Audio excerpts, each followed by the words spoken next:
Hello everyone, welcome back to my channel. আশা করি আপনারা সবাই খুব ভালো আছেন, সুস্থ আছেন। কলকাতা থেকে গুজরাটে আসার পর আমার এটা ফার্স্ট ব্লগ।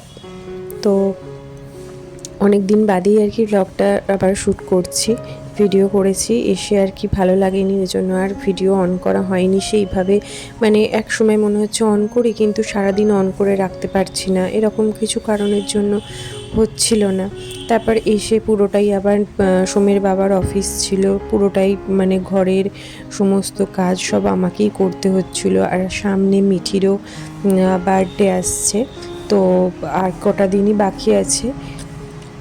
মানে আমরা 1 তারিখে ফিরেছি রাত্রিরে, তো আমি প্রায় 10 দিন বাদে আজকে আমি ভিডিওটা করছি। তো আস্তে আস্তে মিঠির কিছু বার্থডের জিনিসও অর্ডার করেছি, গিফটও অর্ডার করেছি, সেগুলোও আস্তে আস্তে এসছে। আর এখানে ঠান্ডাটা তো ভালোই মানে পড়ে গেছে।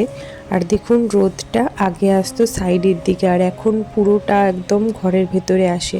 আর মিঠি এখন ওঠার পরে ওকে আমি এই রোদেতে বসিয়ে এখন ওকে ভাত খাওয়াই সকালবেলা ব্রেকফাস্টে। কারণ সোমের বাবাকেও টিফিনে ভাত দিয়ে একবারে ওর জন্য একটুখানি করে রাখি। আর এখানে আগের দিনকে কাছাকাছি করেছিলাম, সেইগুলোই তুলে রেখেছিলাম, সেগুলো এখন ভাঁজ করে আস্তে আস্তে রাখছি।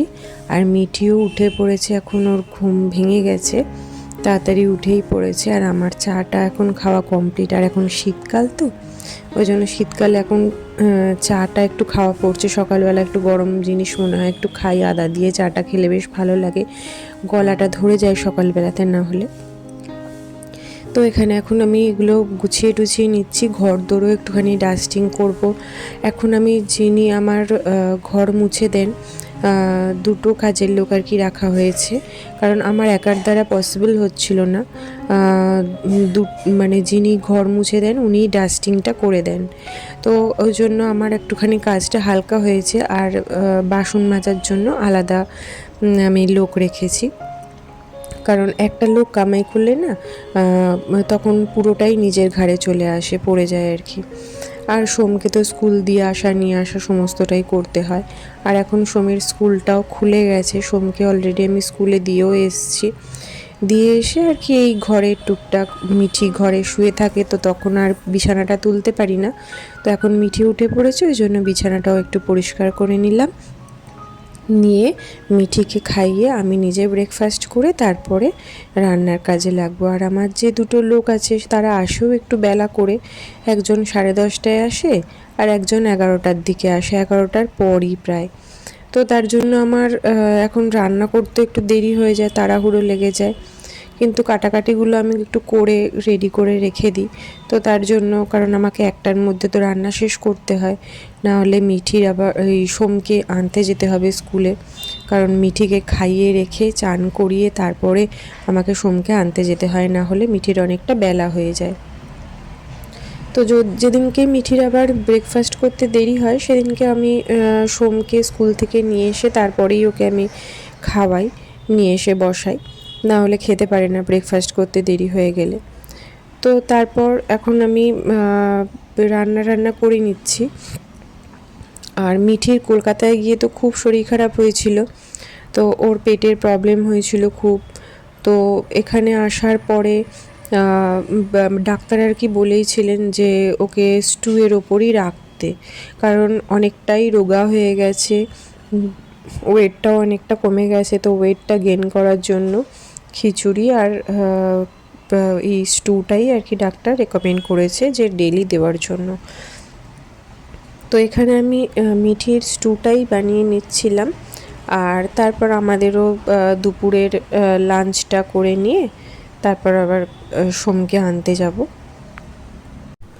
আর এদিকে রান্না করতে করতে ওদিকে আমি যে বার্থডেতে সাজাবো সেগুলো সবই আমি অনলাইনে অর্ডার করেছি, আর কিছু মানুষজনকেও বলবো, সেগুলো সবই ম্যাক্সিমাম আমি অনলাইনে অর্ডার করেছি।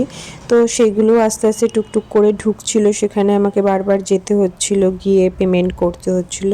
তো সেগুলো দেখাবো, আপনাদের সাথে শেয়ার করব।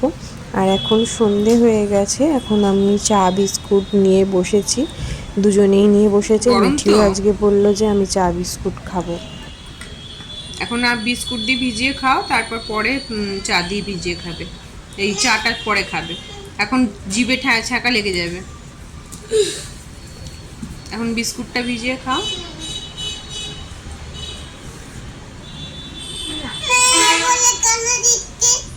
কি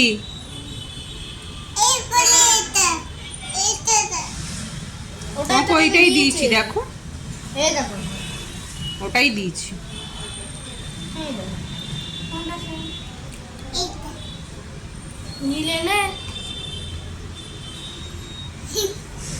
খা, ভিজিয়ে খাও, ততক্ষণে ঠান্ডা হয়ে যাবে চাটা। তারপরে চাটা খাবে। বিস্কুট ভিজিয়ে ভিজিয়ে খেয়ে তারপরে চাটা একটু ঠান্ডা হয়ে যাবে, তারপরে চাটা খাবে। তুমি বড় হয়ে গেছো। আমি তোর থেকে অনেক বছর বড়, তুই জানিস সেটা? 6-7 বছর বড়। তাই ওই জন্য এত দাদা দাদা ভাব। কার গিফট আছে? কি গিফট আছে? গিফট কার, কিসের জন্য তোমার কাছে এটা? গিফটটা কিসের জন্য? বার্থডের জন্য। এটার উপর উঠে বসে না, সাইড করে খোল। হ্যাঁ, এখান থেকে সাইড করে। হ্যাঁ, আর এই গিফটটা আমার এখন চলে এসেছে, সেটাই আনবক্স করা হচ্ছে। তো সোম তো বেশি ইন্টারেস্ট, মানে ও তো পড়তে বসেছিল, ওরও পরীক্ষা, তো তাড়াতাড়ি করে উঠে এসছে যে মা আমি খুলবো, আমি অ্যাসেম্বল করব। তো আমি বললাম যে না তুই পড়তে যা, বাট ও তাও উঠে এসছে আর কি। এই যে এই রকম ঠিক সেটটা ভেতরে, এটাই মানে এটা সাজিয়ে নিজেদেরকে আর কি অ্যাসেম্বল করে নিতে হবে। তো এই রকম অনেক কিছুই জিনিস রয়েছে, বেসিন রয়েছে, সবজি রাখার জিনিস এরকম রয়েছে। তো খুবই সুন্দর একটা সেট আমি দেখেছিলাম। আর তারপরে সোমের বাবা আসার পরে মিঠিকে নিয়ে চলে এসেছিলাম হচ্ছে ওর বাবা এই গিফটটা একটা গাড়ি কিনে দিচ্ছিল। অনেক দিন ধরে গাড়ি গাড়ি করছিল মিঠি, তো তার জন্য। তো কি গাড়ি কিনলো সেটা নেক্সট ব্লগে শেয়ার করব। আজকের মতন এখানেই আমার ভিডিওটা শেষ করছি। আবার দেখা হবে খুব তাড়াতাড়ি মিঠির বার্থডে ব্লগেতে। ততদিন আপনারা সবাই ভালো থাকবেন, সুস্থ থাকবেন। বাই।